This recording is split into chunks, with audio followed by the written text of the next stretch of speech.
Hi, welcome back to Calculus. Today's lesson is the basic derivative rules. We're going to go over the rules, do some examples, and then do an example with a tangent line just to see how it all works. So there are lots of rules. There are like a bajillion rules. But what we're going to do here is just some basic ones. This is probably the most important one, the power rule. The derivative of x to the n is n x to the n minus 1. So that means the derivative of x squared is going to be 2x to the 1. That's how you do it. You take this number, you bring it down, one less. It applies to things that are not whole numbers. So the derivative of x to the 1/5 is going to be 1/5 x to the 1/5 minus 1. Now 1/5 minus 1 is negative 4/5.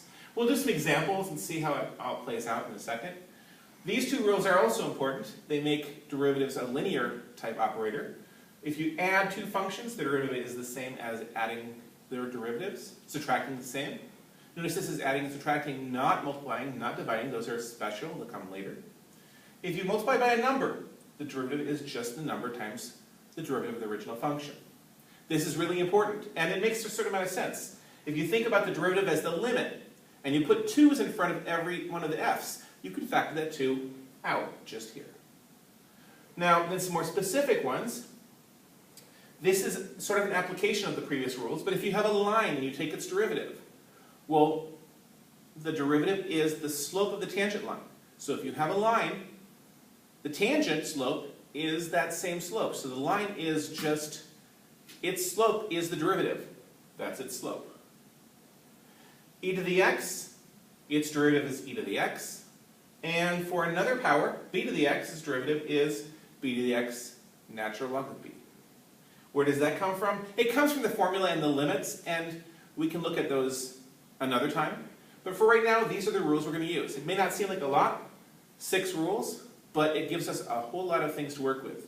For example, with these powers, sums and numbers multiplied, you can take the derivative of any polynomial. Or in fact, because, we don't have division. When we learn division, then we can do every rational function. But let's take a look at some examples. So, what is the derivative of x cubed plus x squared plus 3x plus 4? Well, this symbol, by the way, means what is the derivative of. It's the same thing as the prime afterwards. This is the Leibniz notation, this is the Newton notation, because they both kind of worked together. Well, actually, not together, but at the same time. And then they developed their own little schools of how to take derivatives. This one and this one stayed for over 100 years separate. And now we use them both. I'm going to give you some seconds, actually, as long as you want. You can hit a pause. I'll give you 2 seconds to try these out, and then we'll go over them. Okay, so hopefully you've tried them out.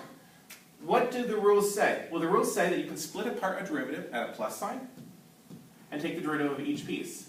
Then the derivative of this x cubed is going to be 3x squared plus the derivative of x squared is going to be 2x to the first. I'm not going to bother writing the 1. And then this all together is a line. Its derivative is 3. Hopefully you got 3x squared plus 2x plus 3. That's how it works. It's actually usually about that simple. How about this one? This one, we have to think about it. Square root of x is x to a power. So this is actually x to a certain power, and the power is 1/2. So we can take the derivative and get 1/2 x to the minus 1/2. Why minus? Because we're subtracting 1 from that. Now minus powers, if you don't like this form, this is right, but if you don't like this form, the minus means it's on the bottom,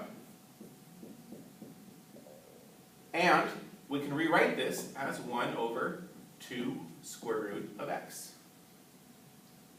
How about this one? This shows where the symbols are makes a difference. The derivative of e to the x is e to the x, because the x is in the exponent. But x to the e, the x is in the base. This is a power rule. Notice, the two pieces do very, very different things. And then lastly, this one. It doesn't look like it works at all. But again, this is x to a power. What power is this? This is x to the minus 2. So the derivative is going to be minus 2 x to the I'm going to write it out formally, minus 2 subtract 1. Because if you subtract 1 in your head, from minus 2 you might get minus 1. That's wrong. But minus 2 subtract 1 is x to the minus 3. Or you could rewrite this as minus 2 over x cubed. There you go. There are some examples. Let's do one more example, though, with a tangent line. So here's a function. It's a polynomial. I'm going to find the line tangent to x cubed minus x squared plus 5x minus 7 at x equals 1. Why x equals 1? Because it's relatively easy to compute. So how do you find a tangent line? The tangent line needs a tangent slope, first off. So what is the tangent slope? Well, the tangent slope comes from the derivative. So we take the derivative. Take the derivative of that, minus the derivative of that, plus the derivative of all of this. This 5x minus 7 is just 5. That's the derivative. Actually, it's a function if you look at it. But it's not actually the slope, because that's a formula. The slope is a number. So what we do is we plug in this 1.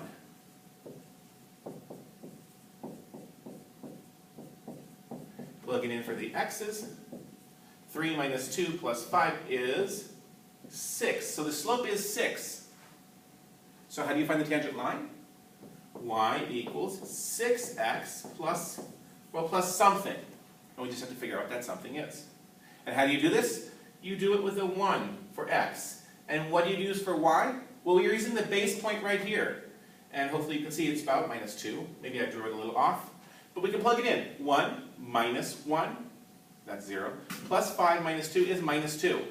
So when x is 1, right there, y is minus 2. That point is on our line. That point plus the slope is enough for us to solve. Minus 2 is 6 plus what? Well, if you think about it, do a little bit of moving around, that's minus 8. So our line is y equals 6x minus 8. There you have it. There are lots and lots of ways you can use the basic rules. Some of them are messier. For example, here's another one. What's the derivative of, say, x to the 1.8? That's a little ugly. But what is it? It's just the power rule. It's not a whole number, but it doesn't matter. 1.8x to the 0.8. Why is 0.8? Because we're subtracting 1. And you can do a whole bunch of things. Try them out. Until next time, this is Dr. Jed.